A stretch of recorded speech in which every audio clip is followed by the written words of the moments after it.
સૌવંચનમુકારો સૌભાવપણાસનો મંગળાનંદ સૌપ્રેસિં પરમં વૈ મંગલમ.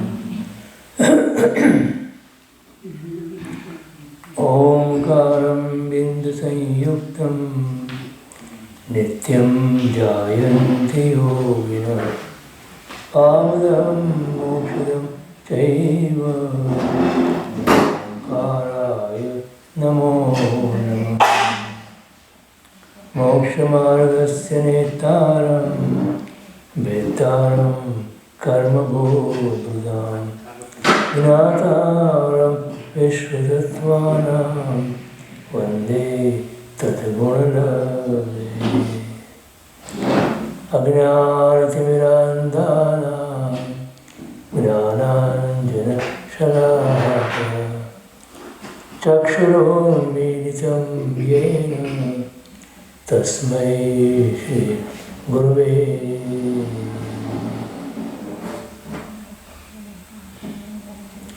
મંગલમય મંગલકરણ વીતરાગ વિજ્ઞાન નમો તાહિ જાતે ભય હરિહંતાદિ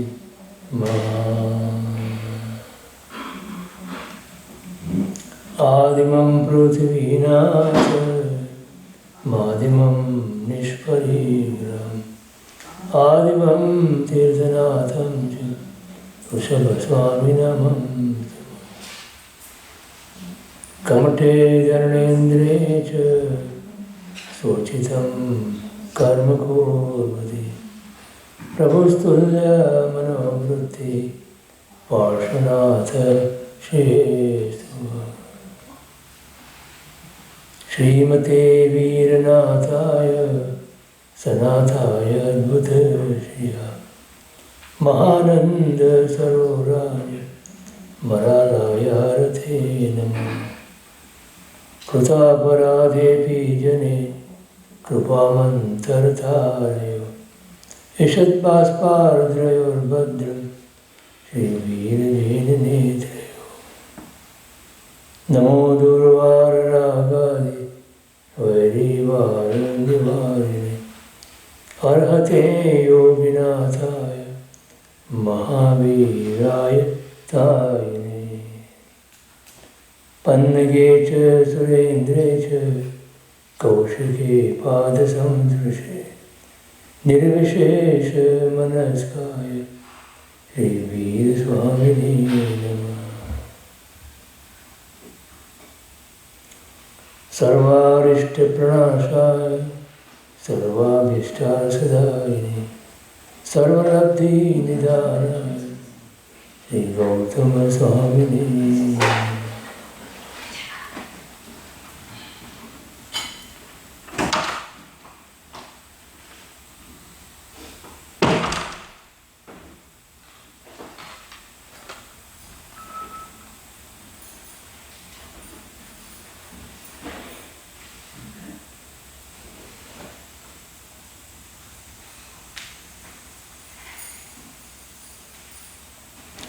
જય જય.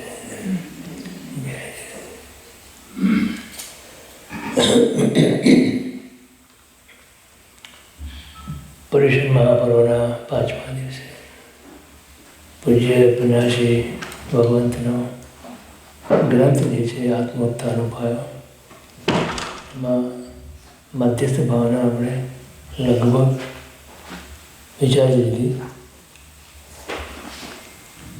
થોડુંક ચંદ્રના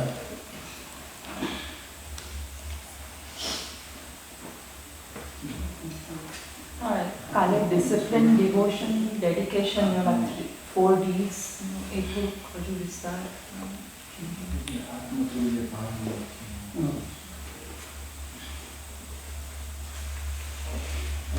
ગઈકાલે વાત કરી એમાં આપણે કોઈ પણ પ્રવૃત્તિમાં સફળતા પ્રાપ્ત કરવી હોય, કોઈ પણ પ્રવૃત્તિ,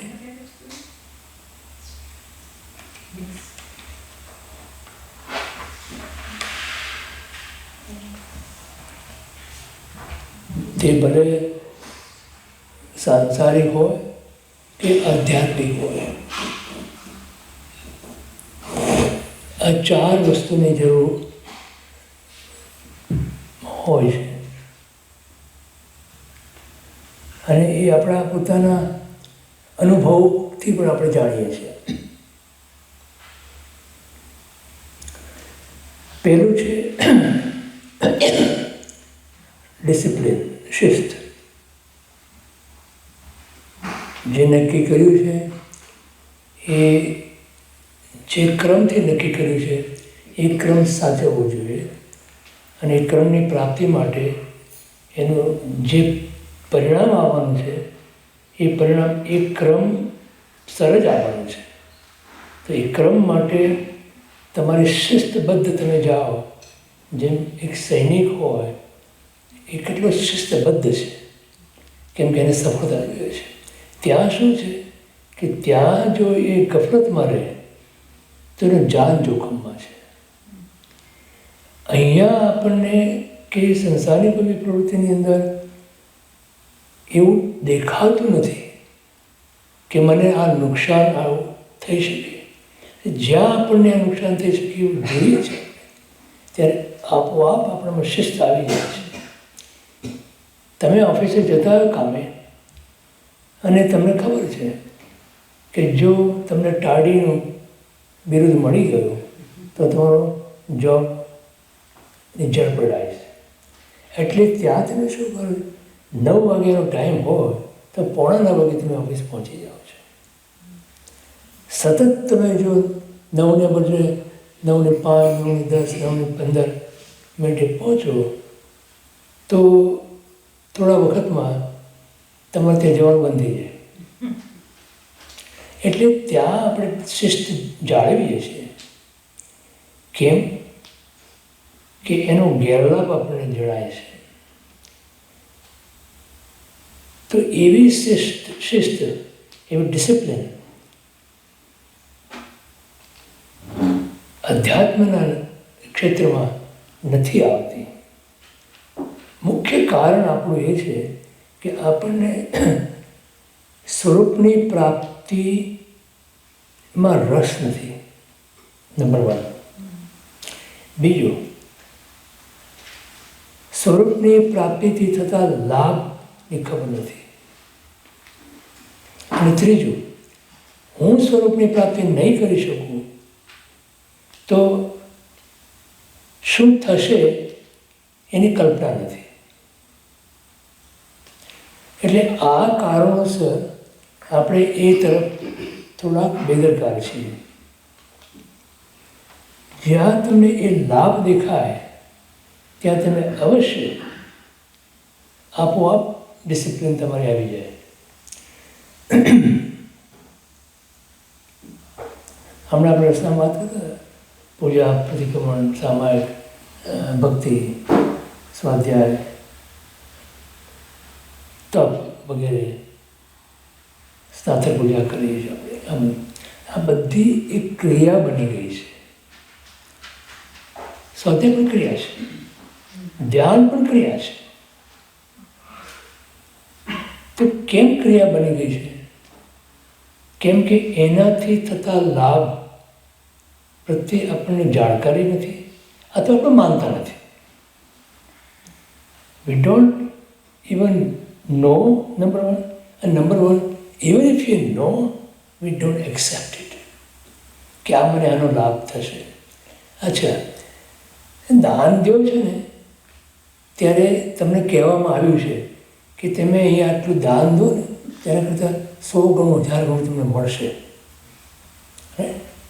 માટે લોકો દાન એમ આપ્યા કરે છે. શું લાભ છે અને શું લાલચ છે કે હું જેટલું આપીશ એના કરતાં મને વધારે મળવાનું છે. જો કોઈ એમ કહે કે તમે દાન જેટલું આપો છો એનાથી તમને 10% જેટલું મળશે, વધારે નહીં મળે, તો તમારો રસ ઉડી જાય. 10%ના નફામાં કોઈ ધંધો કરે? હા, વાણિયા છે ને.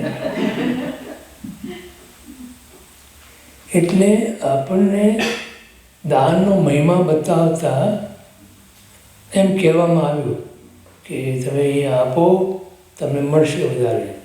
અહીંયા પુણ્ય બાંધો, પુણ્યની લાલચ આવે. તમને જે કંઈ ક્રિયા કરવાનું કહે છે એમાં લાલચ શું છે? પુણ્ય, પુણ્ય પણ. હવે એ ખબર હોય ધારો કે કોઈને કે આ પુણ્ય એ મને સંસારમાં રખડાવનાર છે તો કરે. સૌથી વધારે આ જગતની અંદર, આ શ્લોકની અંદર, આ સંસારમાં રખડાવનાર કોઈ જો કર્મ હોય તો પુણ્ય કર્મ છે. કોઈ માને? પાપ કર્મ કરતા તો પાપ કર્મ જેટલું નથી રખડાવતું એટલું પુણ્ય રખડાવે છે. કેમ કે પુણ્યના ઉદયની અંદર ચિત્ત બ્રહ્મ, બુદ્ધિનો નાશ, અને અવળી બુદ્ધિ એ પુણ્યના ઉદયમાં આવે છે. એટલે પુણ્યના તો મુખ્ય 3 પ્રકાર કીધા, પણ કોઈને એમાં રસ નથી. એ પુણ્યના 3 પ્રકારમાં કોઈ રસ નથી. પુણ્યમાં રસ છે. સામાન્ય પુણ્ય, વિશિષ્ટ પુણ્ય અને પુણ્યાનુબંધી પુણ્ય. તો પુણ્યાનુબંધી પુણ્ય માટે સંકેત જોઈએ, સમ્યક દર્શન જોઈએ.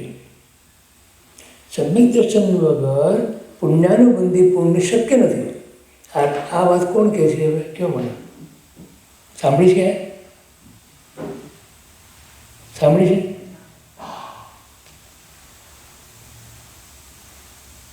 કે પુણ્યાનુબંધી પુણ્ય માટે સમ્યક દર્શન જોઈએ. સમ્યક દર્શન વગર પુણ્યાનુબંધી પુણ્ય છે. પુણ્યનો અનુબંધ કરે અને પુણ્ય હોય એને પુણ્યાનુબંધી પુણ્ય કહેવાય. એમાં પુણ્યનો પણ અનુબંધ છે. અનુબંધ મેં પાછળ બંધ પડે. જે પુણ્યનો બંધ પડે એની પાછળ બીજું પુણ્યનો બંધ પડે. એ ક્યારે પડે? એ પુણ્યના ફળ પ્રત્યે કે એ ફળની સામે દ્રષ્ટિ ના હોય ત્યારે. પુણ્યથી મળતી સામગ્રી પ્રત્યે તમારી દ્રષ્ટિ ના હોય અને માત્ર તમે જે કંઈ ધર્મ કરતા હો એ ધર્મથી મારી શુદ્ધિ છું, માત્ર શુદ્ધિ છું, તો એ એનાથી થતું પુણ્ય એ પહેલી શરત એમાં જે કંઈ ધર્મ કરીએ આપણે એ ધર્મની અંદર કર્મ નિર્જરાનું અને આજ્ઞા પાલનનું મહત્વ જો જીવને આવે અને પછી જે કરે તો પ્રભુની આજ્ઞાનું પાલન એ વ્યવહાર સમ્યક્ત્વ છે. સમજ્યા? પ્રભુ આજ્ઞાનું હું પાલન કરું છું. હું ધર્મ કેમ કરું? Why should I go through this? એક કર્યું એનો ઉદ્દેશ્ય કે હું કર્મક્ષય અનંત એક આત્માના પ્રદેશ ઉપર, અસંખ્ય પ્રદેશ છે આત્માના, અસંખ્ય, ગણી ન શકાય એટલા. એક પ્રદેશ ઉપર અનંતા કર્મો છે.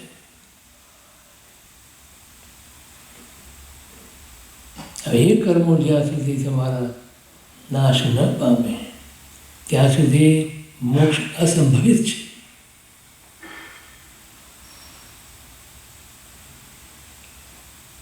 પણ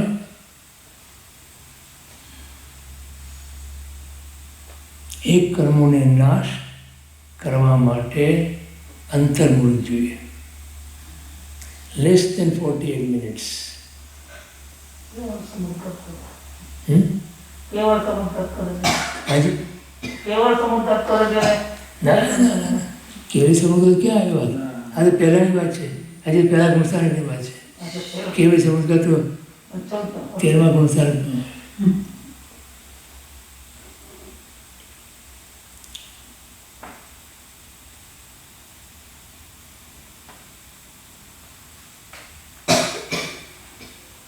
તો જો હું જે કંઈ ધર્મ કરું શબ્દ જ્યાં આવે ત્યાં એક ક્રિયા બને છે કરું શબ્દ જ્યાં આવે મેં ઉપવાસ કર્યો પૂજા કરી સામાયિક કર્યું પ્રતિક્રમણ કર્યું સ્વાધ્યાય કર્યો ધ્યાન કર્યું આ બધી જ જગ્યાએ ક્રિયા આવે સમજ્યા છે જ્યારે ધર્મ થાય સામાયિક થાય પૂજા થાય ઉપવાસ થાય તપ થાય ત્યારે ધર્મ બને કોઈ પણ તમે અનુષ્ઠાન કરો ને ત્યારે ક્રિયા બને પણ એ અનુષ્ઠાન જ્યારે થાય હવે હો જાય मैंने किया नहीं हो जाए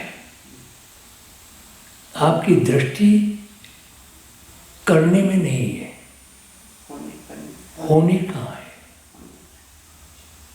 होना चाहिए क्यों करने में अगर दृष्टि गई तो वो क्रिया बनती है अगर होने पर दृष्टि गई तो वो धर्म बनता है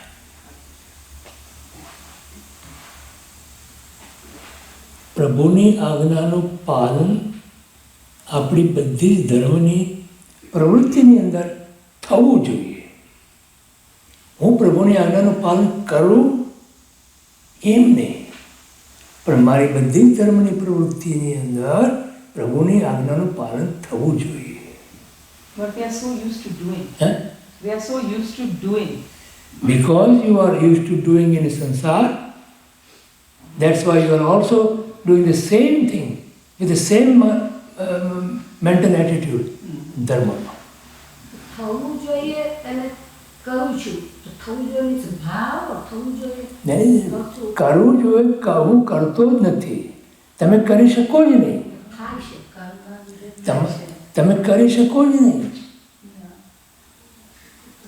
જ્યાં કરવું આવ્યું ત્યાં કર્મ બનશે ક્રિયા તે કર્મ આ લખી રાખો ક્રિયા તે કર્મ પરિણામ તે બંધ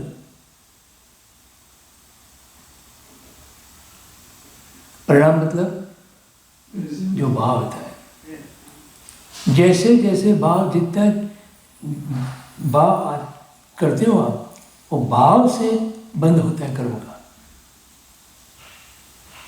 समझे तो क्रिया ते कर्म पेन जो होते हैं ક્રિયા ઇઝ બંધ રાઈટ नहीं क्रिया ते कर्म परिणाम ते बंद ત્યાં કર્મ ઇઝ એક્ટિવિટી રાઈટ નોટ આપણે કર્મ જે કહીએ છીએ हाँ ક્રિયા તે કર્મ ઇઝ એક્ટિવિટી નોટ ધ કર્મ કાર્મિક પાર્ટિકલ્સ ઇન ઇટ ના કાર્મિક પાર્ટિકલ્સ યુ રાઈટ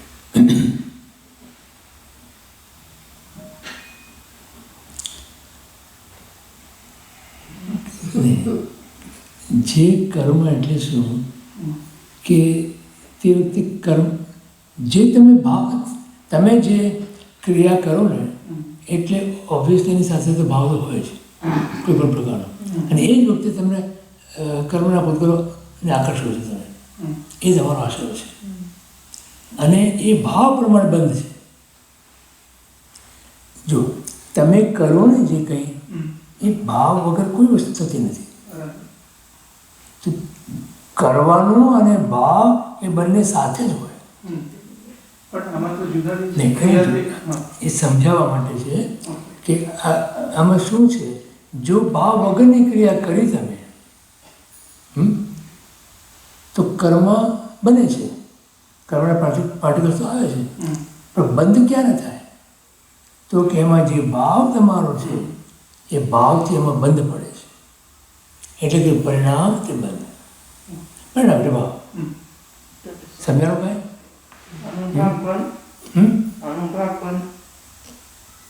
ને એ ચાર વસ્તુ જે છે ને એ પછી પડે છે, એ સાથે પડે છે, અનુભાવ પણ સાથે પડે, પણ એ પછી પડે છે. પહેલાં તો શરૂઆતની વાત છે. તમે ધારો કે પૂજા કરી, બરાબર? પૂજા કરતા હો ત્યારે પૂજા કરી, એ કરી એટલે તમે કર્મ બંધ થઈ ગયું, ખરું? કર્મ આવ્યા. હવે એ વખતે તમારો ભાવ શું છે એ પ્રમાણે બંધ પડે, ખબર? સમજણ?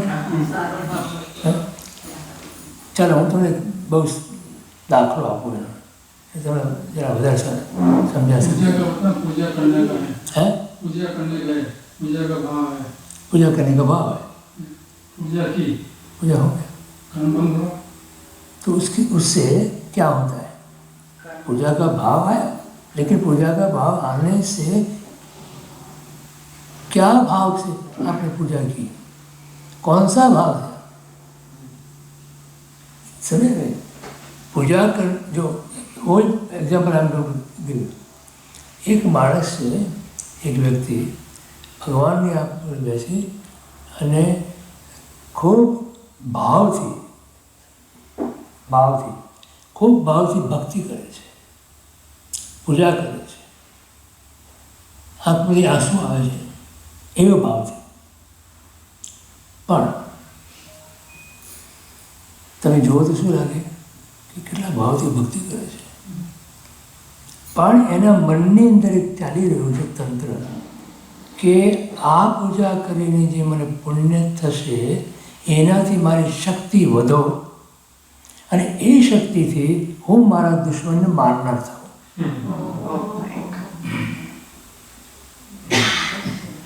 समझा? तो क्या हुआ? आपको दिखता क्या है? तो गलत काम हुए ना, वही तो क्या बात कर रहा हूँ मैं. तो आपको दिखता क्या है? ओ कितना भावावेश अवश्य से लगाकर वो भक्ति करता है, हैं? कितना उत्तम जीव है. आप जाके उसके पाँव चरण छू लें कि भाई आपका भगवान की और इतना भाव है, आप इतने बड़े भक्त हो, तो आपके भी चरण में उसके मन में क्या भाव चलता है? उसके मन में पुण्य का भाव चल रहा है, और ये पुण्य प्राप्त करने के बाद मुझे जो शक्ति आ जाए पुण्य शक्ति से, तो मैं मेरा दुश्मन जो है उसको मैं जीत नहीं सकता हूँ. अब तक वो मेरे को बहुत हैरान करता है, परेशान करता है, उसको मैं मारना हूँ, उसको मैं मार. क्या हुआ? ऐसा सोच आता कैसे? हैं? ऐसा सोच आता कैसे किसी को? कॉन्शियसली अपन નથી આવતું પણ આમાં અનકોન્શિયસ માં ऐसा सोच आता कैसे है किसी को? हैं? How does this thought come? nobody will think like that When you are doing such a thing and then the opposite of this?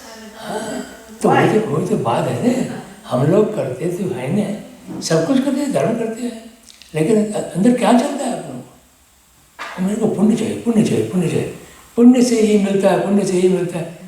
और subconsciously you have this thing, क्योंकि आपको ये बराबर टसाया है, बराबर आपके मगज में मन के अंदर ये बात बराबर जची है कि धर्म करो पुण्य, धर्म कर से पुण्य प्राप्त करो, पुण्य प्राप्त करके स्वर्ग में जाओ. अरे यही स्वर्ग बनाओ. बोलो किस यहाँ बैठे हुए सब लोग को अगर मैं ऐसा कहूँ कि आज मुझे एक ऐसा ज्ञान हुआ है कि आप लोग सब स्वर्ग में जाने वाले हैं, देवलोक में जाने वाले हैं, कई बात हैं? है,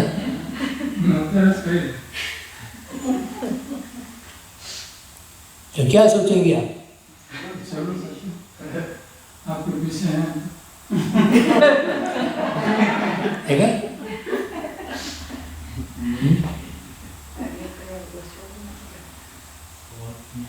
देखिए, अगर जैनी अगर स्वर्ग में नहीं जाएगा तो और कौन जाएगा?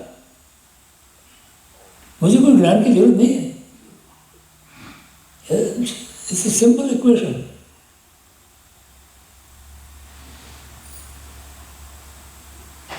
इतने धर्म की जो पालन है गलत है, सही है, वो अलग बात है, लेकिन है मन में तो वो तो जाएगा ना, स्वर्ग में ही जाएगा ना, किधर जाएगा? नरक में थोड़ जाएगा।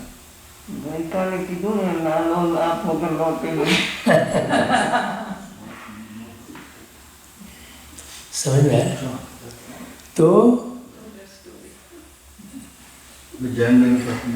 हैं? ભાઈ કહે છે કે સ્વર્ગ ને મોક્ષ એક જ કે અલગ? कौन कह रहे हैं? બધા આપસ में કહે છે બધા. Different. It's okay. બધા માટે clear. બધા માટે clarify કરી દો. સ્વર્ગ મતલબ દેવલોક એ જુદી વસ્તુ છે અને મોક્ષ એ જુદી વસ્તુ છે, કમ્પ્લીટલી જુદી વસ્તુ છે. Just like Purja kiddu, it feels like, just like Purja માટે કીધું, it feels like in our minds, Devlok is the maximum place of happiness and therefore I should go to Devlok or Swarg. So મોક્ષનો concept જો નથી નહીં, મોક્ષનો concept ગલત છે, ખોટો છે. same as Devlok. મોક્ષ તો જોયો છે બધાને. તમને પૂછ્યું બધાને, તમે મોક્ષ જોયો છે? બધા આ પાડશે. જોયું છે? એ તો અત્યારે અહીં બેઠા છે એટલે તમે જાઓ એટલે અમને ઇન્વિટેશન અમને સાથે સાથે લઈ આવજો. તમારે ક્યાં આવવું છે? અહીંયા એટલું ગમી ગયું છે, અહીંયા એટલું ગમી ગયું છે, એને આવવાનું પૂરતું નથી આવતા. હે? You might come. Yeah welcome. એટલે ટેમ્પલ નથી જોયું. Oh, really? No, I need to see that.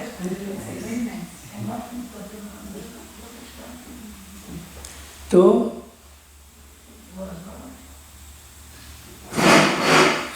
આ દ્રષ્ટાંતથી આપણે સમજીએ છીએ કે જ્યાં સુધી આપણને લાભ નથી દેખાતો ક્યાંય, ત્યાં આપણે પ્રયત્ન નથી કરતા. જ્ઞાની આપણને કહે છે પણ જ્ઞાનીની વાતને આપણે સ્વીકારતા નથી. કેવું તો કે હોય એની વાતને સ્વીકારવું હોય, સ્વીકારીએ છીએ. કેવી રીતે સ્વીકારીએ છીએ? મને જે અનુકૂળ પડે એમની વાત એ હું સ્વીકારું.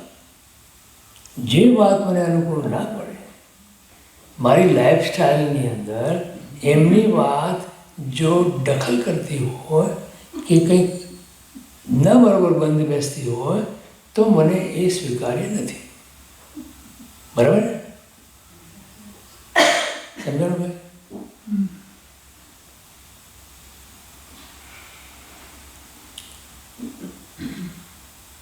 શાસ્ત્રકારો બધી વાત કરે એમાંની કેટલી વાત આપણે સ્વીકારીએ છીએ? જેટલી આપણને અનુકૂળ પડે. ગુરુ શિષ્યને જ્યારે આજ્ઞા કરે છે ત્યારે શિષ્ય કઈ આજ્ઞા સહર્ષ સ્વીકારે? બધી નથી સ્વીકારતા. સ્વીકારે ખરા, બરાબર. કરવાનો ઉત્સાહ કઈ આજ્ઞામાં હોય? જે એને ગમતી હોય બરાબર એ હોંશે હોંશે કરે, અને જે ન ગમતી હોય એ પરાણે પરાણ કરે. બોલો, હવે તમારે ત્યાં પણ એવું જ છે ને. તમે તમારા દીકરા દીકરીઓને કંઈ કહો તો કઈ વસ્તુને એ સ્વીકારશે? જેમાં એને મજા હોય, જેમાં એને મજા હોય, મજા આવતી હોય એ વાત સ્વીકારશે. અને નહીં મજા આવતી હોય એની અંદર એ વાતને સ્વીકારવાનો આગળ પડે. કરશે ખરા, કારણ ખબર છે કે એનું પરિણામ જરાક ગમે એવું નહીં હોય, એટલે શું કરે?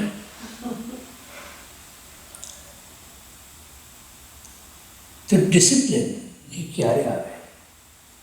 જ્યારે શિસ્ત ક્યારે આવે? તો જ્યારે તમને એ ન પાળવાના ગેરલાભ દેખાય. હું ડિસિપ્લિન ના પાડું, હું શિસ્તબદ્ધ ના રહું, તમારે આટલું નુકસાન છે, એ નુકસાન જ્યારે ન દેખાય ત્યારે તમે ના પાડો. ચાલો, આપણા જૈન સેન્ટરની અંદર તો જૈન દેરાસરમાં કે વગેરે તમારા બધાનો અનુભવ છે. કોઈની ટીકા નથી આમાં. તમારે ત્યાં છે એવું નહીં, બધી જગ્યાએ છે. અમે તો ઘણી જગ્યાએ ગયા છે, એટલે મને ખબર છે. અને અમારે ત્યાં એવું જ છે, કોઈ એમાં ફરક નથી.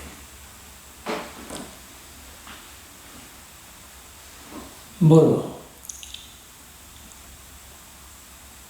તમે વ્હાઇટ હાઉસની કોન્ફરન્સમાં ક્યાંક ગયા, વ્હાઇટ હાઉસની અંદર કોઈ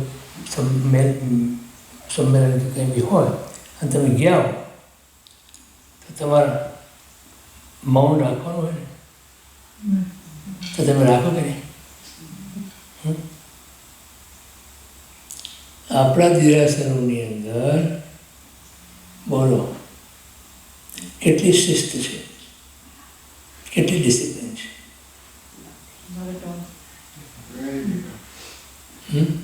Almost nil. ઓલમોસ્ટ નીલ. હવે તો બીજું કહું, તમે સ્વામિનારાયણના મંદિરમાં જાઓ, શીખોના ગુરુદ્વારામાં જાઓ, તમે ચર્ચમાં જાઓ, તમે પારસીની 11 એમાં જાઓ તમે.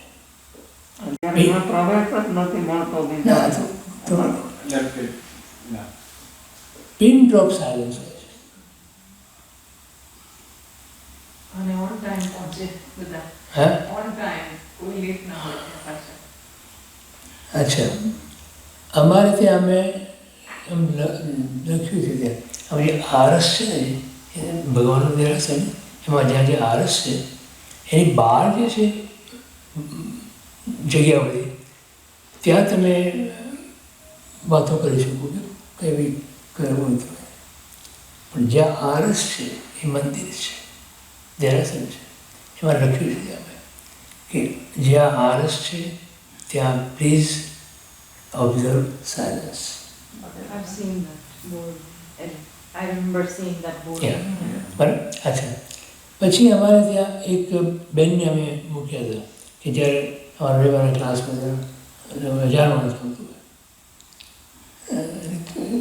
અને બને ત્યાંથી બધાને ડિસિપ્લિન કરીને એમ કહે કે તમારે શાંતિ જાળવવાની. એક ભણેલા ગણેલા ડેન્ટિસ્ટ,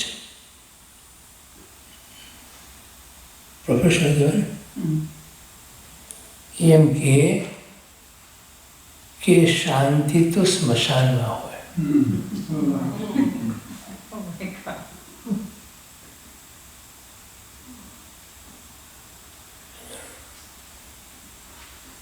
આ માનસિકતા છે, આ મનોદશા છે. It was so shocking. એક આપણા જૈનોમાં જ આટલી અવ્યવસ્થા અને આ શિસ્તનો અભાવ બીજે ક્યાંય તમે નહીં જુઓ. શીખના ગુરુદ્વારામાં જવું હોય ને તમારે, તમે જવાની છૂટ છે, માથું ઢાંકી જવાનું. હે, Jewish temple આવ્યા છે. Yeah, Jewish is also like Even knees are covered. Even covered. Knees are covered. હિન્દુમાં પણ કોઈ અને સ્વામિનારાયણ મંદિરમાં જાઓ અને જો કોઈ બેન દુપટ્ટો કે કંઈ બી એવું ન લઈ આવ્યા હોય તો એ લોકો તૈયાર રાખ્યા હોય ત્યાં આ બેન જાઓ. આપણે તો હોય તો પણ અમને સાઉથમાં અમુક હિન્દુ ટેમ્પલમાં પણ તમે પેલી લુંગી આપે ને પેલી અહીંયા even in Sai temple there. Yeah, side. Yeah. અહીંયા પણ આળંદવાડી મંદિર બને છે ને અમારા હમ. એમાં એવું છે આપણું જૈનનું છે તો દુપટ્ટો કે એવું ના બધા જ લોકો ઇન્ડિયાના ના, બધા બહાર રાખે જ છે. બધે બહાર રાખે. દર્શન કરવા માટે આવે અહીંયા કેમ્બી દેરાસરમાં તો અડધી ચડ્ડી પહેરીને મોટા મોટા લોકો આવે. એટલે હમણાં સાહેબ મૂક્યું છે બહાર શરીર પડે નહીં આમાં પણ જે રૂટ બનાવનારા રૂટ પાડતા ના ના એ પહેલી વસ્તુ. આપણે તો પાણી આપણે પાડી પાડી એ લોકો હા, એ લોકો ભલે ફીલ કરે. આપણે એના કહેવાનું પણ શરીર પડે નહીં આમાં આપણે કહેવાનું આપણે માનવાનું. આ છે જ મુંબઈમાં રસ્તા પર એક છોકરો બીડી પીતો હતો તો પોલીસે એને પકડ્યો. એ કે આપણો નામ છે બીડી પીએ છે તો શું છે એ સ્મોકિંગ હા, બરાબર. બીડી તો પોલીસે પકડ્યો. એ કે આપણો નાનો છે તો બીડી પીવે છે શરમ નથી આવતી. એટલે એ કહે છો કે તમે આવડા મોટા થયો છો ચડ્ડી પહેરી શરમ થાય છે?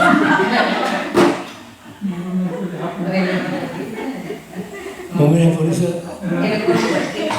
આ લોકોનું યુનિફોર્મ છે. એને આવું છે તમે કહ્યું કે રૂલ બનાવનારા પાળતા નથી. કોઈ કેનાર મળે કે નહીં?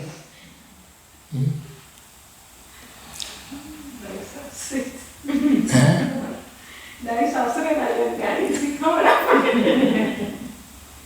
મેં કીધું બીજા કોઈ પ્રસંગ પર રાખીશ માં પણ તમે કહી દીધું ક્યાં વાંધો નહીં. તો ડિસિપ્લિન આપણને ક્યારે આવે? જ્યારે આપણને એ ન પાળવાથી તથા ગેરલાભની ખબર પડે ત્યારે. કોઈ પણ પ્રવૃત્તિની અંદર શિસ્ત એ નંબર 1 હોય છે. એ વગરની સફળતા ના હોય. પણ આપણે જૈનો છીએ ને એટલે આપણા માટે બધી છૂટ. They are very tolerant. We tolerate everything. આપણા પગમાં મિત્રાજ છે ભગવાન આપણે મિત્ર કોઈ કંઈ કહે નહીં. તો આટલા શાસ્ત્રો લખીને કીધું કે તમારે આ કરાય ના ન કરાય. આપણા શાસ્ત્રો વિધિ નિષેધ રૂપ છે. વિધિ નિષેધ એટલે આ કરવાનું અને આ નહીં કરવાનું એમ બંને વસ્તુ બતાવે.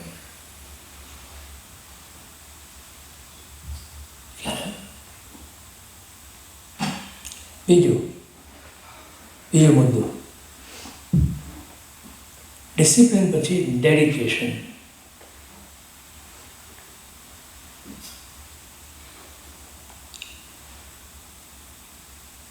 સમર્પણ. સંસારમાં પણ તમારા સામાજિક વ્યવસ્થાની અંદર પણ કોઈ પણ કામ હોય કે કોઈ પણ પ્રવૃત્તિ હોય એમાં તમે બરોબર પોતાની જાતનું સમર્પણ કર્યા વગર એની સફળતા ક્યારે મળી શકે? ધર્મમાં કેવી રીતે મળી શકે? તમે ગુરુને સમર્પિત છે, પરમાત્માને સમર્પિત છે, પૂર્ણ સમર્પણ.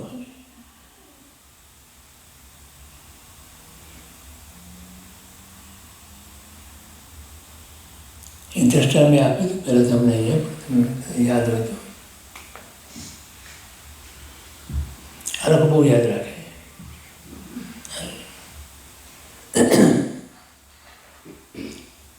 એક નવો શિષ્ય આવ્યો આશ્રમમાં ગુરુ પાસે કે મારે શું સાધના કરવાની. ગુરુ એને ચારણી આપી. ચારણી સિંહ અને કીધું કે આ નદીમાં ઉપર નદીના કાંઠે જઈ નદી આગળ જઈ એમાં પાણી ભરીને તું દેવો.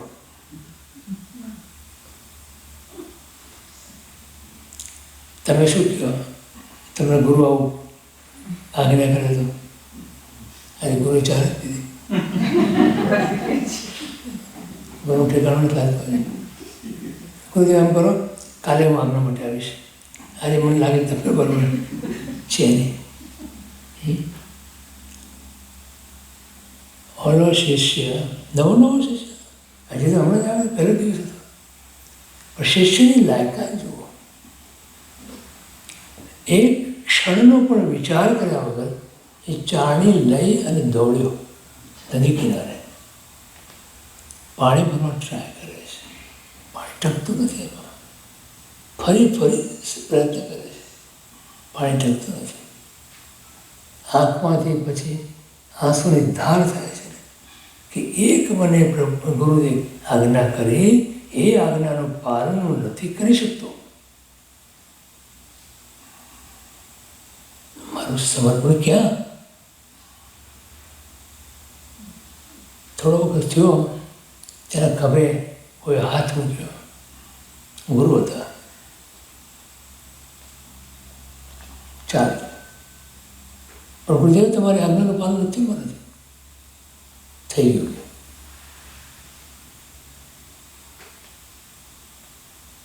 બોલો, તમે ક્યારે પણ એમ વિચારી શકો કે ગુરુએ મને આજ્ઞા આપી છે, આ શક્ય હોય કે ન હોય એ વિચારવાનું તમારું કામ છે?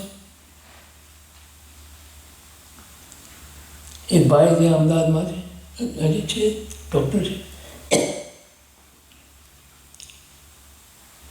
એ ગુરુ પ્રત્યે સમર્પિત ભાવ કેવો કે એનાથી કોઈ તપ ના થઈ શકે, એકાસમાં બી ના કરી શકે.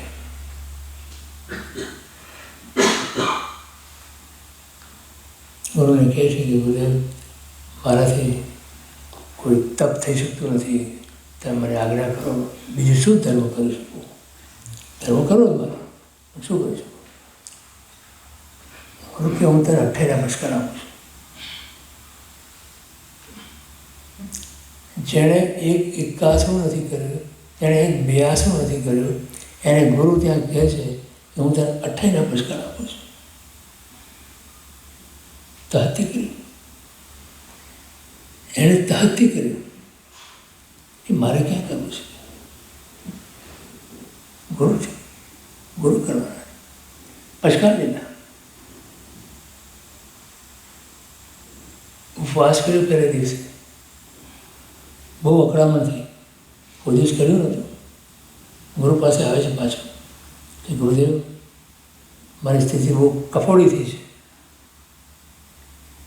ગુરુ કે વાસેક્ષેપ લીધો ગુરુએ, માથા પર વાસેક્ષેપ યા થઈ જશે. 28 કરી.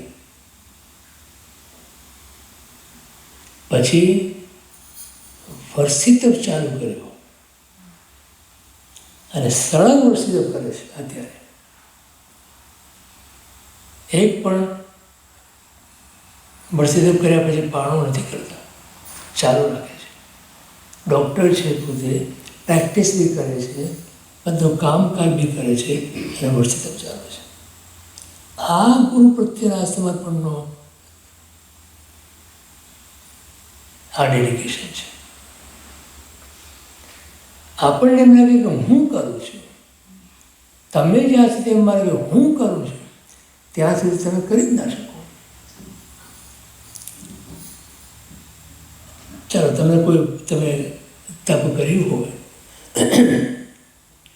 તમને કોઈ પૂછે છાતામાં છો તો તમે શું જવાબ આપો? દેવગુરુ પસાય. એ પસાયનો અર્થ શું છે? એમને તેમનો લોગો રાખ્યો પસાય. પસાયનો અર્થ શું? કૃપા. આપણે બોલીએ છીએ ને કે દેવગુરુ કૃપાથી મને સાતા છે, ખરું? માનીએ છીએ આપણે કે દેવગુરુની કૃપાથી આ થઈ રહ્યું છે. હા, પ્રભુથી ઉપરની બોલવાનું. હે, ઉપર બોલે એમ બોલવાનું. પોપટ બોલે એમ બોલવાનું? એ નથી ને. એમ શું કામ હોય? કામનું નહીં ભરાય. ચાલે છે.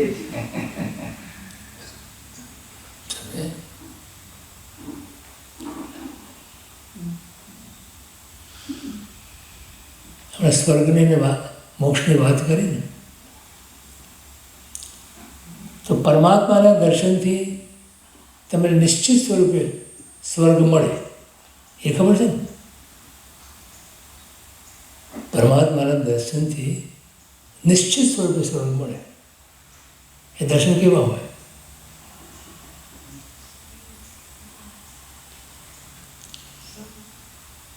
તમે ચૈત્યવંદન કરો ભગવાન પાસે અને તમે પૂજા કરો ત્યારે કેટલા નિશ્ચય બોલો? નિશ્ચય એટલે ખબર છે? નિશ્ચયનો અર્થ શું? સંસારને લગતા સર્વ કર્મોનો ત્યાગ. 3 વખત બોલો છે. 3 વખત બોલો.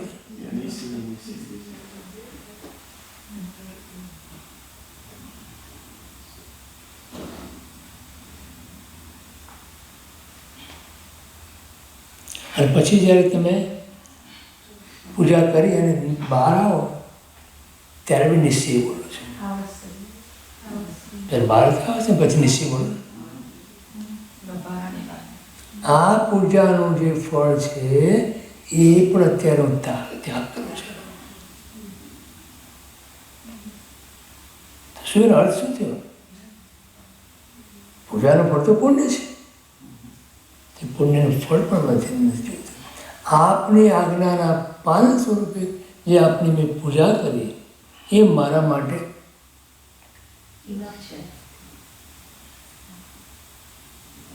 મને બીજું કાંઈ જોઈતું નથી. હા ભાવ સ્તુતિ બોલીએ ને આપણે પરમાત્મા કરીને સ્તુતિ બોલીએ. દર્શનમ દેવ દેવસ્ય દર્શનમ પાપનાશનમ દર્શનમ સ્વર્ગ સોપાનમ. આપણો રસ છે ને ત્યાં સુધી છે. ક્યાં સુધી? સ્વર્ગના સોપાન એટલે પગથિયાં ચડી જઈએ આપણે ત્યાં સુધી છે ને. એ મળે, અવશ્ય મળે પરમાત્માના દર્શન કરવાથી. એ સ્તુતિની અંદર આપણને ગેરંટી આપે છે.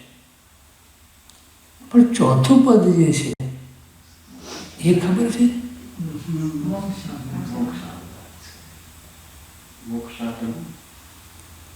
દર્શનમ મોક્ષ સાધનમ. એમાં કયું દર્શન છે?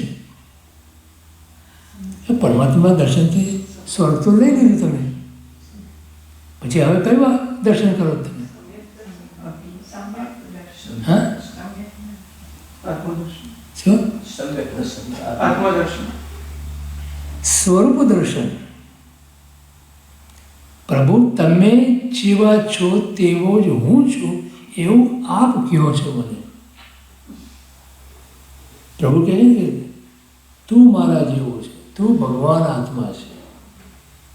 આપણે શું કહીએ છીએ? ના પ્રભુ, તમે ભગવાન છો. શું કહીએ આપણે? ભગવાન આપણને એમ કહે છે કે તું ભગવાન આત્મા છે. તમે સમયસારની ટીકા છે ને અમૃતચરાચાર્યની આત્મખ્યાતિ પઢીએ ને આત્મખ્યાતિ, એમાં પાને પાને અમૃતચંદ્રાચાર્ય જ્યારે બી આત્માની વાત લખે ત્યારે એને ભગવાન આત્મા કહે છે.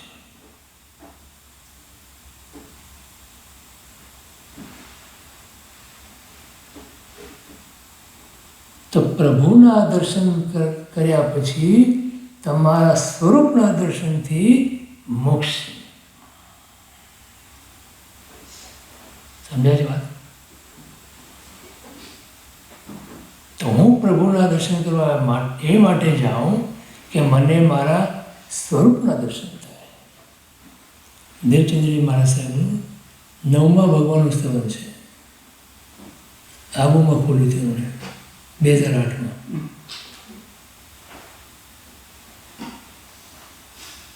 દીઠો સુવિધિ જીનંદ સમાધિ રસ ભર્યો હો લાલ. પછી ભાષ્યું આત્મ સ્વરૂપ અનાદિનો વિસર્યો હો લાલ. અનાદિકાળથી મેં મારું સ્વરૂપ ભૂલી ગયો છું. એ સ્વરૂપ આપને જોતાની સાથે મને યાદ આવે છે. તો આ દર્શન દેવ દેવસ્યથી દર્શન મોક્ષ સાધન બન્યું. સમજણ? ભગવાનના દર્શન કરીને જો સ્વરૂપ દર્શન ન થાય, આત્મદર્શન ન થાય, તો ભગવાનના દર્શન અધૂરા છે. બેસે છે? તો શું ગોલ હોય આપણો, શું ધ્યેય હોય કે હું ભગવાનના દર્શન કરી અને મારા આત્માના દર્શન કરું, મારા સ્વરૂપના દર્શન કરું. બધી જ ક્રિયાઓ, બધા જ અનુષ્ઠાનો એનો પ્રભુએ સાર કર્યું. સાર કે જે કીધું એ એક જ છે કે તું તારા આત્માના દર્શન કર. બોલો, તમે ઉપવાસ કરો, બરાબર? ઉપવાસનો અર્થ શું છે?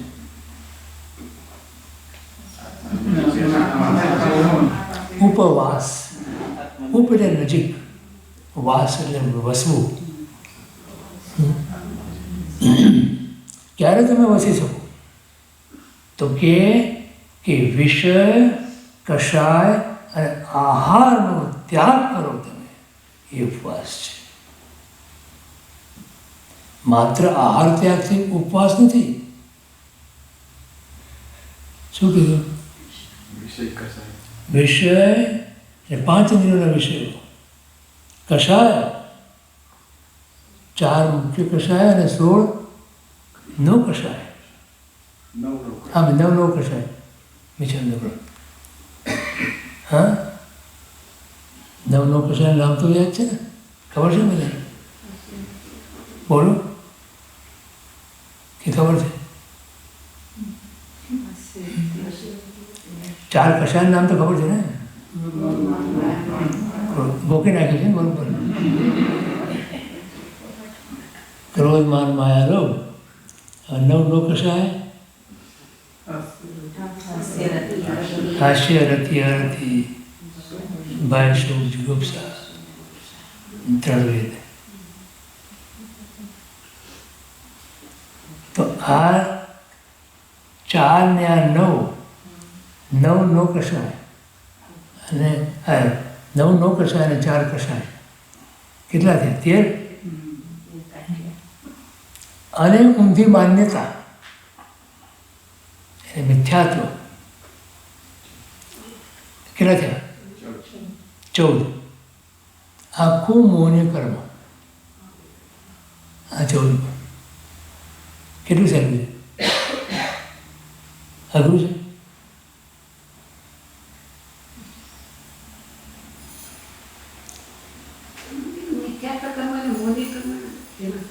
હા, નહીં, આ જે કીધું ને 4 કષાય, ક્રોધ, માન, માયાનો. 9 નો કષાય. 9 કષાય એટલે જે કષાયને ઉત્તેજિત કરે છે. હાસ્ય, રતિ, અરતિ એટલે ગમો, અણગમો. હાસ્ય તો ક્યારે કોઈને મશ્કરી કરવી. શેનું છે? રતિ, અરતિ એટલે કોઈ ગમવું ન ગમવું. ભય, શોક અને જુગુપ્સા. જુગુપ્સા એટલે શું? આપણે આ કંઈ ગંદુ ચિત્ર છે ને, કોઈ કંઈ ખોટું કરતું તો આપણે જુગુપ્સા થાય. એ જુગુપ્સા કહેવાય. શાસ્ત્રી રોડ છે ખરું? કેટલા થયા? ત્રણ ત્રણ છ થયા ને. હાસ્ય, રતિ, અરતિ. સહેલાથી યાદ રાખી કહું છું, બરાબર? આટલું યાદ રાખી, કાલે પૂછીશ પછી. હાસ્ય, રતિ, અરતિ. ભય, શોક. શોક તો ક્યાં? સોરો. જુગુપ્સા, ન ગમવું. હે? દુર્ગંધા કહેવાય આપણે. દુર્ગંધ જ્યારે આવે, દુર્ગંધ, ત્યારે આપણા નાક ટેરું ચડી જાય ને, મોઢા પર કપડું રાખીએ, જુગુપ્સા. અને પછી ત્રણ વેદ, પુરુષ વેદ, સ્ત્રી વેદ અને નપુંસક વેદ. તો 9 થયા ને, 3, 3 ને 3, 9. 9 કષાય અને 4 કષાય, ક્રોધમાન માયેલો, બરાબર? 13 થયા ને, 13. આ ચારિત્રમો છે. અને એક મિથ્યાત્વ એટલે ઊંધી માન્યતા. મિથ્યાત્વ એટલે શું? જ્યાં સુખ નથી ત્યાં સુખની કલ્પના કરવી, એ મિથ્યાત્વ. તો આ 14 થયા ને, આ 14 બાહ્ય પરિગ્રહ કહેવાય. ખ્યાલ આવે? અને પરિગ્રહનો ત્યાગ ન કરો તમે તો ક્યારેય પણ તમે સ્વર્ગમાં ના જઈ શકો અને મોક્ષમાં ના જઈ શકો. આંતરિક પરિગ્રહ, અભ્યંતર પરિગ્રહ, આંતરિક પરિગ્રહ કે ના, બાહ્ય પરિગ્રહ, તો પછી આંતરિક પરિગ્રહ કે મિથ્યાત્વ, ઊંધી માન્યતા. મિથ્યાત્વ એ કોઈ વાર આપણે બોલે છે મિથ્યાત્વિક ધર્મ. અને જે આપણે મિથ્યાત્વનો વ્યવહાર અર્થ આ છે કે સતદેવ, સદગુરુ અને સદ્ધર્મ, આ ત્રણને જે ના માને એ મિથ્યાત્વ. એટલે સદદેવની વ્યાખ્યા શું કરી? સદદેવની વ્યાખ્યા છે શું કરી છે? વિતરાગ હોય, સર્વજ્ઞ હોય, કેવું જ્ઞાન હોય ને, સર્વજ્ઞ, વિતરાગ હોય, વિતરાગ થયા ને ભગવાન, અને હિતોપદેશો એટલે જગતના જીવોનું કલ્યાણ કરનારા ઉપદેશ આપે એવા જે હોય એ આપણા દેવ. સમજાણું? બીજા કોઈ દેવ આપણને સ્વીકાર્ય નથી. બીજા દેવને તમે માનો તો એ મિથ્યાત્વ છે. કેવી રીતે માનો? હેમચંદ્રાચાર્ય હતા ને, કલિકાલ સર્વજ્ઞ હેમચંદ્રાચાર્ય, એ સોમનાથ મહાદેવના દર્શન કરવા ગયા હતા. કેમ?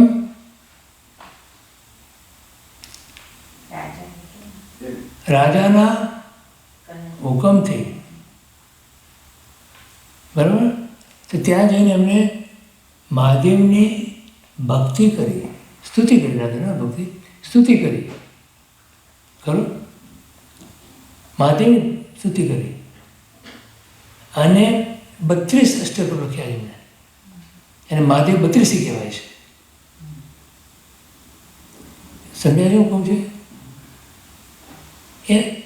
એમાં બધા શ્લોકો, 32 શ્લોકો મહાદેવ, એમાં શું લખે છે પોતે? બધા વિતરાગના ગુણો મૂકી અને કહે છે કે જો તમારામાં આ ગુણો હોય તો તમને મારા વંદન.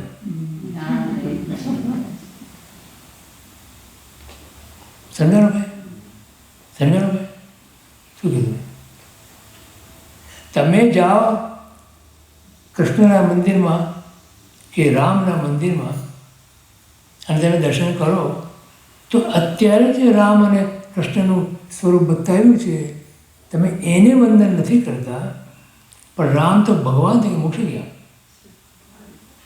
તો મોક્ષે ગયેલા એવા રામ તમને મારા વંદન હો.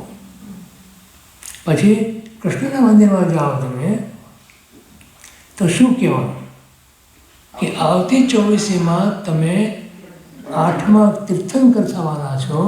એ તીર્થ ભરત મહારાજે કહ્યું ને, એવી રીતે તમે તીર્થંકર થવા, એ તીર્થંકરને હું નમસ્કાર કરું છું. સમજાણું ભાઈ?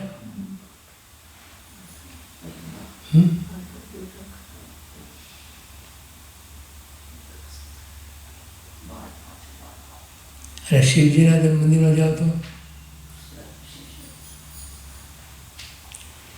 જગતનું કલ્યાણ કરનારા એવા શિવ તમને એ અપેક્ષા હું વંદન કરું છું. શિવનો અર્થ છે કલ્યાણ. શું? જગતનું કલ્યાણ કરનારા એવા તમે શિવ, તમને હું વંદન કરું છું. બોલો, આ મિથ્યા તો નથી. પણ બીજી કોઈ અપેક્ષાથી તમે જો વંદન કરો તો મિથ્યાત્વ છે.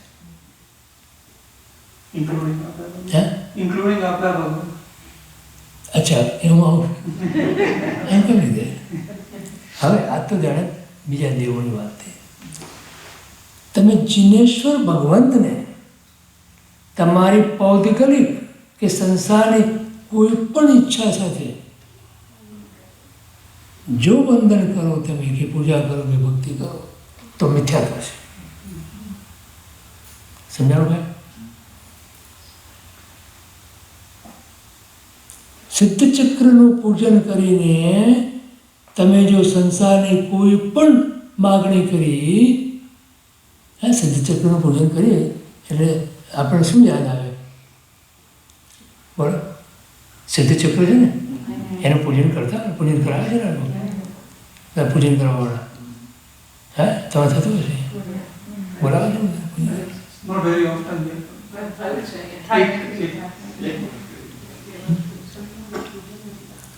અચ્છા, પદ્માવતીનું પૂજન તો થતું હશે. We stay away from all. We stay away from all that. સ્ટેલાવીની સવાલ નથી. પદ્માવતીનું પૂજન થયું હતું, પણ કોઈના ઘરે થયું હતું. ઓકે, ઘરે થયું હોય કે દેરાસરમાં થયું હોય, પૂજન તો કર્યું ને. તો પદ્માવતી દેવી જે પ્રભુની ભક્ત છે,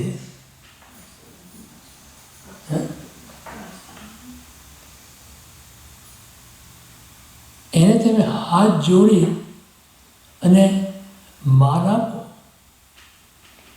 કદાચ ભક્તિ બી કરો, તમે પૂજા બી કરો, પણ જો તમે કોઈ પણ સંસ્થાનું ફળ માંગો એની પાસેથી, એ શક્તિમાન છે. શક્તિમાન છે. ક્યારે તમને આપે?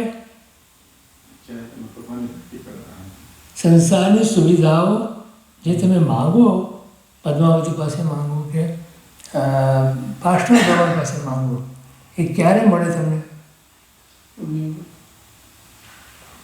બરાબર, ખૂબ સારી ભક્તિ કરતો મળે. હે, તમારું પુણ્ય હોય તો એ નિમિત્ત બને. બરાબર?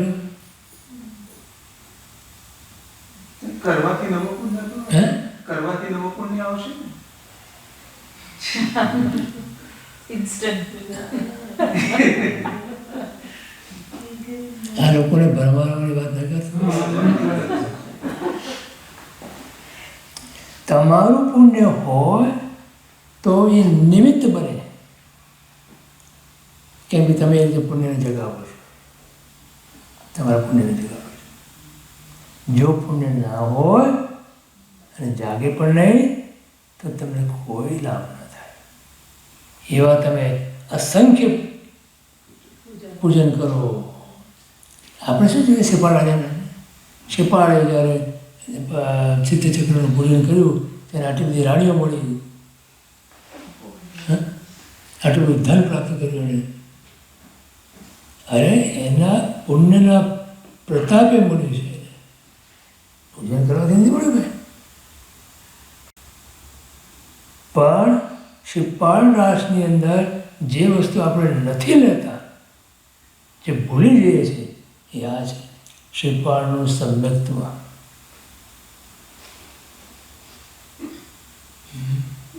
why pray to dev-devis? But ભગવાનની જ પૂજા કરવી જોઈએ, ભગવાનના દર્શન કરવા જોઈએ. તો what is the special thing that dev-devis will give that ભગવાન cannot give? જો સંસારમાં શું કરીએ છીએ આપણે કે ધારી લો કે આપણી પાસે શક્તિ નથી, આપણે નબળા છીએ, કાં તો શારીરિક શક્તિ નથી અથવા તો આર્થિક શક્તિ નથી, અને આપણો કોઈ મિત્ર છે કે જે ધનથી સમૃદ્ધ છે અને આપણે ત્યાં કોઈ પ્રસંગ આવે અને આપણને મદદની જરૂર પડે તો આપણે એની પાસે જઈએ છીએ અને માંગણી કરીએ છીએ, યાચના કરીએ છીએ, પૂછીએ છીએ કે તું મને મદદ કરીશ, તો વિનંતી કરીએ છીએ આપણે, અને એ સમૃદ્ધ છે, એ શક્તિશાળી છે, આપણને મદદ કરે છે. તો આ બધા દેવદેવીઓ જે છે, સંગીત ઋષિ દેવદેવીઓ, એ પણ પ્રભુના ભક્તો છે અને આપણા માટે એ સાધર્મિક છે. તો સાધર્મિક પાસે જઈ અને કદાચ આપણે કોઈ આપણી શક્તિ ના હોય તો આપણે એમની પાસે માગણી કરી શકીએ અને આપણે પુણ્ય તો પણ મળે, પુણ્ય ના હોય ના મળે. એ દૃષ્ટિબિંદુથી તમે કરો તો તમે પાપથી બંધાઓ નહીં. તમે કોઈ પાસે મદદ કરો એમાં કંઈ તમે પાપ નથી લાગતું, પણ જો તમારા મનની અંદર એમ હોય કે આ દેવી કે આ દેવીની ભક્તિ કરીશ તો મારા બધા જ કામ સફળ થશે, અને એવા કોઈ ખ્યાલથી તમે કરો તો તમે મિથ્યાત્વ બાંધો છો. એક વસ્તુ યાદ રાખજો, મિથ્યાત્વની હાજરીમાં જીવ મિથ્યાત્વ જ બાંધે છે. પહેલું કામ આપણે એ કરવાનું છે કે મિથ્યાત્વનું કેવી રીતે આપણે દૂર કરીએ આપણા આત્મા ઉપરથી અને સમ્યક્ત્વની પ્રાપ્તિ કેવી રીતે થાય એ કરવાનું. આપણા પુણ્યથી આપણને મળે તો એવું કીધું, પણ નિમિત્ત તો કોઈ જોઈએ રાઈટ? હા, નિમિત્ત વગર ના ના, પુણ્ય નિમિત્ત કાંઈ કરે નહીં. આ સિદ્ધાંત તમે લખી રાખો.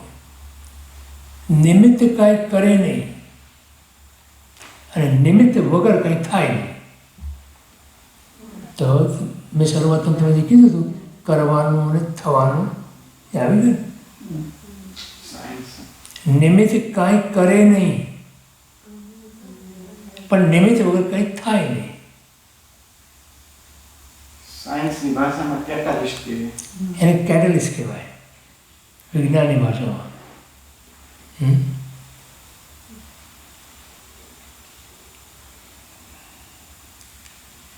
તમે રોટલી બનાવો ને, રોટલીમાં તમે રોટલી કરતા નથી. તમે કોણ છો? રોટલી બનાવવામાં, રોટલી થાય છે એમાં નિમિત્ત છો, ખરો? એ ખ્યાલ મને સતત રહે છે જ્યારે હું રોટલી બનાવતો હોઉં ત્યારે. તો ઓસ્ટ્રેલિયાનો નકશો બને કે આફ્રિકાનો નકશો બને તો પણ મારા મનની અંદર સંતોષ હોય છે કે હું તો નિમિત્ત છું. એને જે રીતે આકાર લેવો તો એ રીતે લીધો એને. મેં નથી બનાવ્યો, એ આકાર મેં નથી બનાવ્યો. કેટલી શાંતિ થઈ જાય જરાક ઉભા રહે. For you, but for others.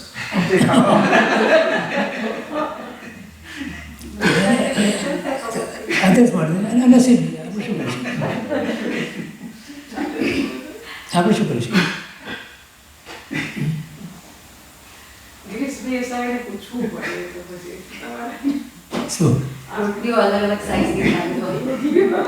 એવી કરીએ તો શું થાય એ વાત પૂછો.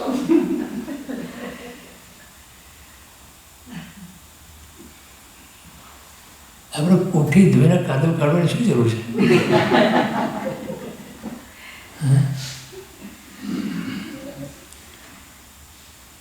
તો ડિવોશન, પૂર્ણપણે સમર્પણનો ભાવ જ્યારે આવે ત્યારે જીવ પામી શકે. કોઈ વિકલ્પ નહીં, કોઈ વિકલ્પ નહીં. પ્રભુની આજ્ઞા છે, ગુરુની આજ્ઞા છે, એટલે ઇનફ મારા માટે. ડેડિકેશન અને ડિવોશનમાં શું ફરક? ડિવોશન આપણે પહેલાં શું પહેલા લીધું? ડેડિકેશન. ડેડિકેશન લીધું ને. હા, ડેડિકેશનમાં તો મેં કહી દઉં તમે કોઈ પણ કોઈ પણ કામ આપણે કરીએ you have to dedicate yourself to it. ડિવોશનની અંદર જે આજ્ઞા આપણને મળી હોય એ આજ્ઞા તહતી કરી દેવાની. દસ devotion. So discipline, dedication, third is devotion. જે આજ્ઞા આપણને પ્રાપ્ત થઈ હોય ગુરુ પાસેથી કે શાસ્ત્ર પાસેથી કે વડીલો પાસેથી, નો ક્વેશ્ચન આસ્ક, એ જસ્ટ ડુ ઇટ. છેલ્લું છે ડિસ્ક્રિમિનેશન, એટલે વિવેક. જીવનમાં વિવેક જરૂરી છે. સારા સારનો વિવેક, પેયા પેયનો વિવેક, ગમણા ગમણનો વિવેક, શું ખાવું ને શું ન ખાવું. આપણે ત્યાં શું કહેવાય કે જૈન ધર્મ તમારું જૈનો એમ કે તમારું રસોડાનો ધર્મ છે. શું ખાવાનું શું ના ખાવું, શું ખાવાનું શું ખાવું, આખું દિવસ એ જ બધા ચાલતી વાતો.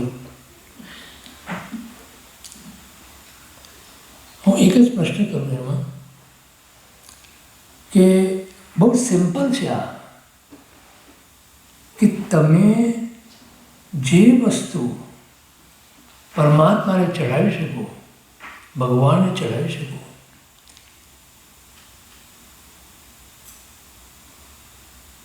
એ જ તમે વાપરી શકો. બરાબર? તમે જે વસ્તુ વોરાવી શકો ગુરુને, એ જ વસ્તુ તમે વાપરી શકો. બરાબર? મારી વાત સમજાય છે? સમજાય? આજે સ્વામિનારાયણ પંથની અંદર એ લોકોના જે 56 ભોગ કરે છે ને, એમાં તમે લ્યો કે બીજા વૈષ્ણવોમાં લો ક્યાંય બી, તો બોલો એ લોકોના આ ભોગ ચડાવે એની અંદર ક્યાંય પણ ડુંગળી લસણ નહીં હોય. જોયા છે તમે? અનિયન ગાર્લિક નહીં હોય. જોયું છે ક્યારે બી કે 56 ભોગની અંદર અનિયન ગાર્લિક કોઈ દિવસ જોયું છે નહીં? શા માટે? તો જે વસ્તુ હું પરમાત્માને ન ચડાવી શકું એ હું કેમ વાપરી શકું? એવી રીતે આપણામાં જે હું ગુરુ ભગવંતોને ન વરાવી શકું એ હું કેવી રીતે વાપરી શકું? It's a simple equation. એવું એમાં કંઈ કોઈ મોટું સાયન્સ નથી. મારે તો સિમ્પલ ગણિત છે. તમે ડુંગળી લસણ ખાઓ અને જો તમે વોરાવી શકતા હો ગુરુ ભગવંતોને તો તમને ખાવાની છૂટ છે, અને જો ના વોરાવી શકતા હો તો મારાથી ના. બરાબર? આ ડિસ્ક્રિમિનેશન વેરી સિમ્પલ. વિવેક, બોલો ડગલે ને પગલે આ વિવેક આપણા જીવનમાં હોય છે કે નહીં? તમે અમુક ભાષા જે ઘરમાં વાપરતા હો એ ભાષા તમે વડીલો પાસે જે વાપરો એ જ વાપરો. અને બહાર જાઓ ત્યારે એથી વિપરીત કોઈ ભાષા વાપરવી પડે તો તમને ડંખ ના લાગે? મનમાં ડંખ ના આવે કે મારે આ ભાષા વાપરવી પડે? સાંભળો ખરા તમે, પણ તમે વાપરો ના વાપરો. આ વિવેક છે. This is discrimination. તો આ 4 મુદ્દાઓ પર આપણી બધી જ પ્રવૃત્તિ, સંસારની પ્રવૃત્તિ હોય કે ધર્મની પ્રવૃત્તિ હોય, should be based on these 4 principles. બરાબર? We can take for another 10 years. હા, 5:15 સુધી લઈશું.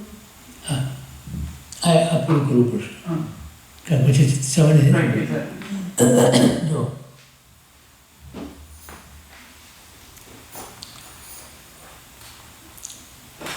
તો આપણે અહીં સુધી આવેલા. સાચું માધ્યસ્થ હિતચિંતાના વિષયમાં સ્વપરનો ભેદ પાડવા જતાં પક્ષપાતયુક્તતા આવે છે જે સમત્વને બાધક છે.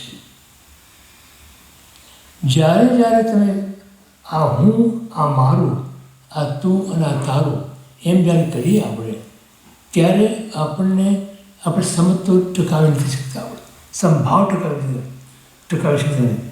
વિનોબા ભાવેના જીવનનો એક પ્રસંગ છે. સામાન્ય સ્થિતિ હતી એમની, પણ અમુક બાળકો એમની સાથે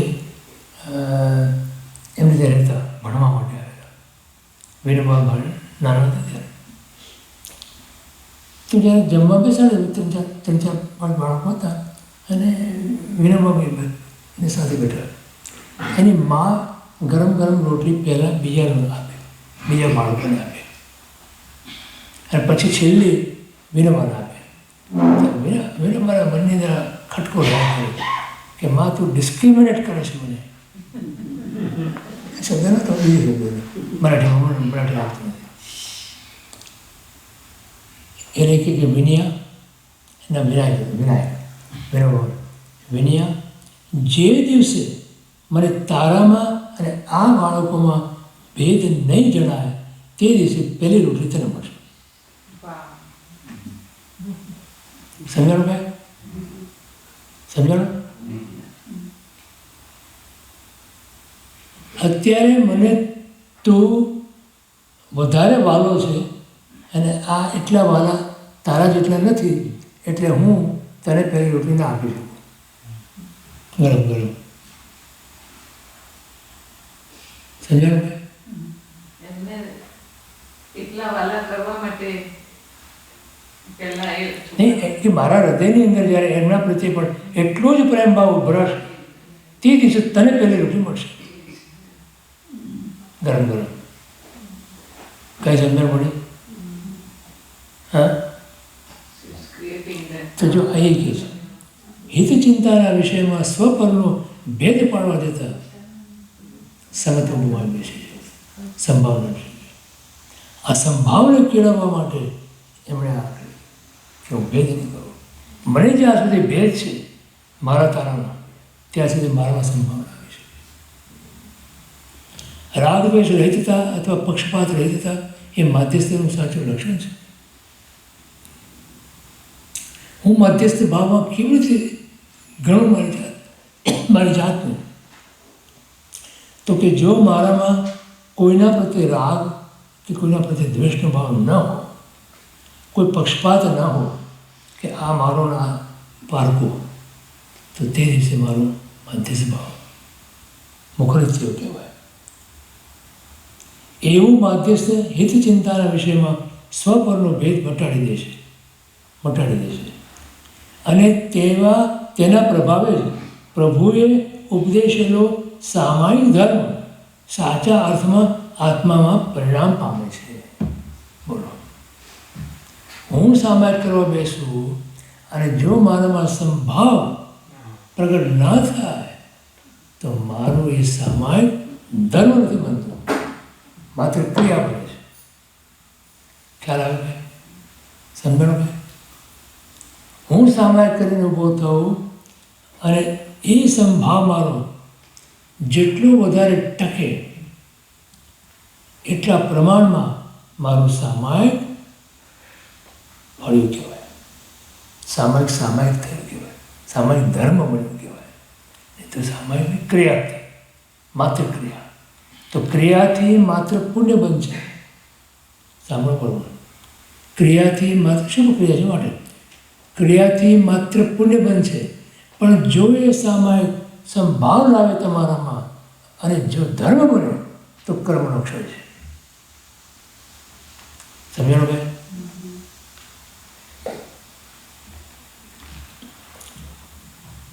પોતાનું હિત ચાહનાર, પોતાના જેવા બીજા જીવો અનંતા છે એમ જાણવા છતાં તેઓનું હિત ન ચાહે તો તેનામાં માધ્યસ્થ સમ પરિણામ કે સમત્વ કેવી રીતે ટકે? હું જેમાં મારું હિત જોઉં એમાં બીજાનું પણ હિત હોય એ સમજવો ભાવ છે, એ સંભાવ છે. તો મારાથી એવી કોઈ મન વચન અને કાયની પ્રવૃત્તિ ન થાય કે જેથી કોઈ બીજ અન્યનું અહિત થાય. સમજાય છે? સમજાય છે?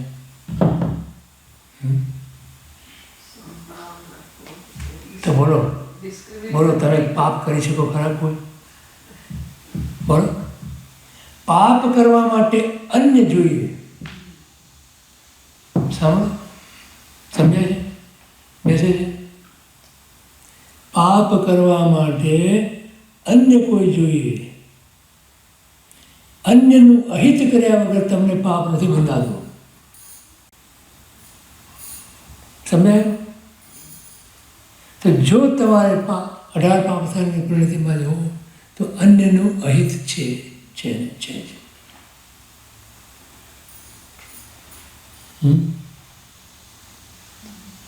અઘરું પડે છે, સમજવું અઘરું પડે છે, કરવું અઘરું પડે. હા, બોલો. બીજાના હિતમાં મારું હિત છે.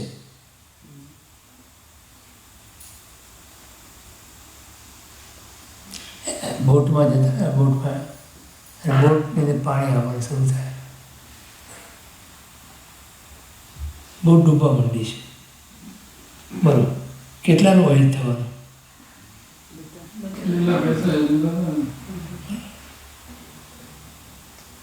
હવે લાઈફ બની ગયું હોય ને, લાઈફ બોટ શું કહેવાય? પેલું આપે ને.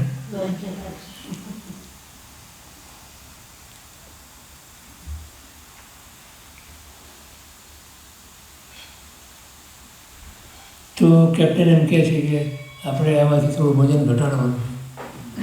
બોટમાં તમારું વજન નહીં, બોટનું વજન ઘટાડવાનું છે. અને થોડા લોકો આ લાઈફ જે આપ્યું ને એ લાઈન તરી કિનારે જતા રહો તો આમાં વજન ઘટી જાય. અને તો આ થોડું અને બધા એમ કે આ પાણી જે આવે છે ઉડે છો. તમે હું સહકાર આપું એ બાબતમાં તો હું બચી શકું, અને સહકાર ના આપું તો હું તો ડૂબું પણ બીજામાં ડૂબે ને. તો બીજાનું હિત આપણું, બીજાનું અહિત આપણું અહિત કર્યા વગર આપણે કરી શકતા નથી. સમજાય? બીજાનું અહિત આપણું અહિત કર્યા વગર થઈ શકતું જ નથી.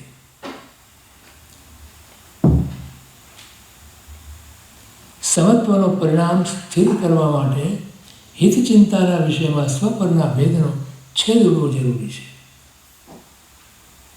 આ મારું ને આ તારું,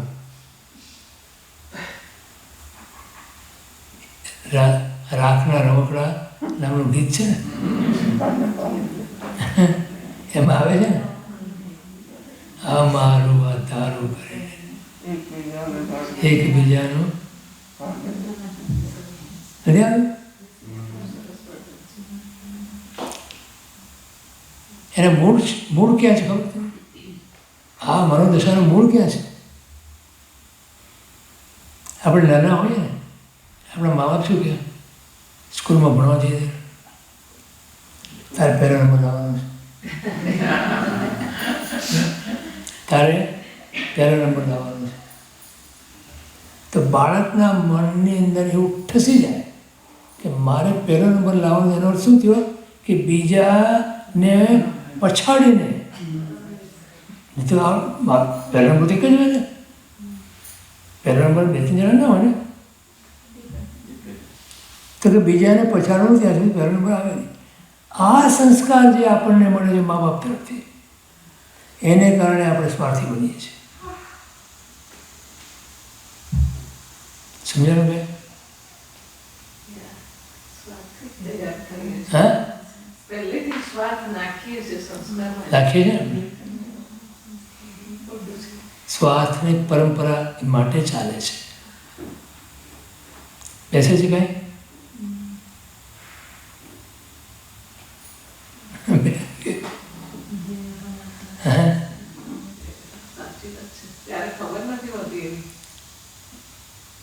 એટલા માટે અહીંયા આવવાનું એ ખબર લેવા પડે.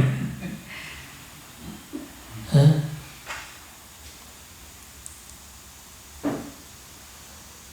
એવું અનિવાર્ય છે, એવું સામાયિક જ કેવળ જ્ઞાનની ઉત્પત્તિમાં કારણ બને છે. બોલો, સામાયિકમાં જે સંભાવ આવે એ સંભાવ તમને માધ્યસ્થ ભાવ લઈ આવે, અને એ માધ્યસ્થ ભાવની પરાકાષ્ઠા એ વિતરાગતા છે.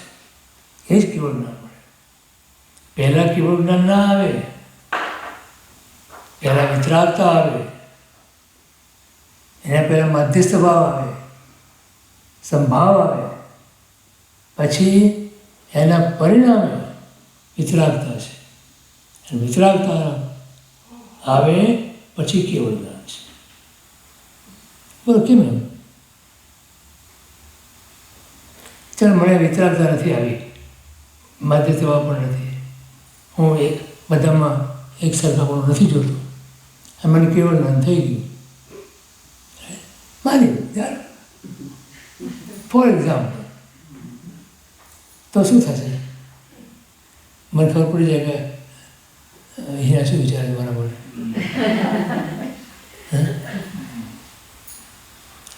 ખબર? અને હું વિતરાગ નથી બન્યો, મને એના એ જે મારા માટે કંઈ ખોટું વિચારતી હોય, વિચારે છે નહીં, પણ તો મને એના પ્રત્યે દ્વેષ થાય કે તે ભગવાન કહેવાય જે દ્વેષ થાય. સમજાય મારી વાત? માટે વિતરાગતા પહેલી મૂકી અને પછી કેવળ જ્ઞાન મૂકી. અને વિતરાગતા એ શું છે? વૈરાગ્યની પરાકાષ્ઠા. અને વૈરાગ્ય શું છે?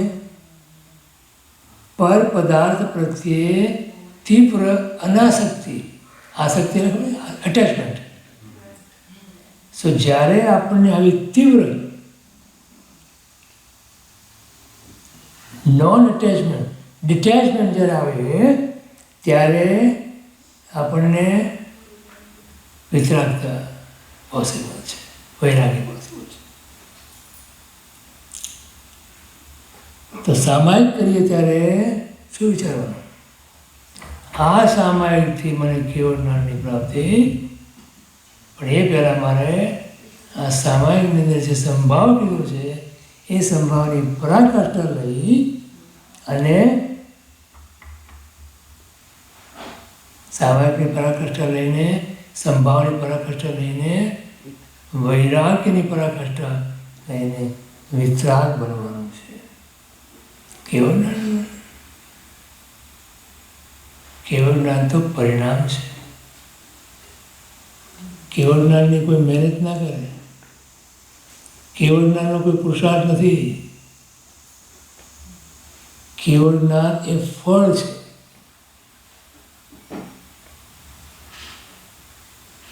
સમજાયું ભાઈ? અયમ નિજ પરો વ્યક્તિ ગણના લઘુચેત ચેતસામ ઉદારચરિતાનામ તો વસુધૈવ કુટુંબકમ. આ વસુધૈવ કુટુંબકમ આપણે ઘણી વખત વાપરી જશે.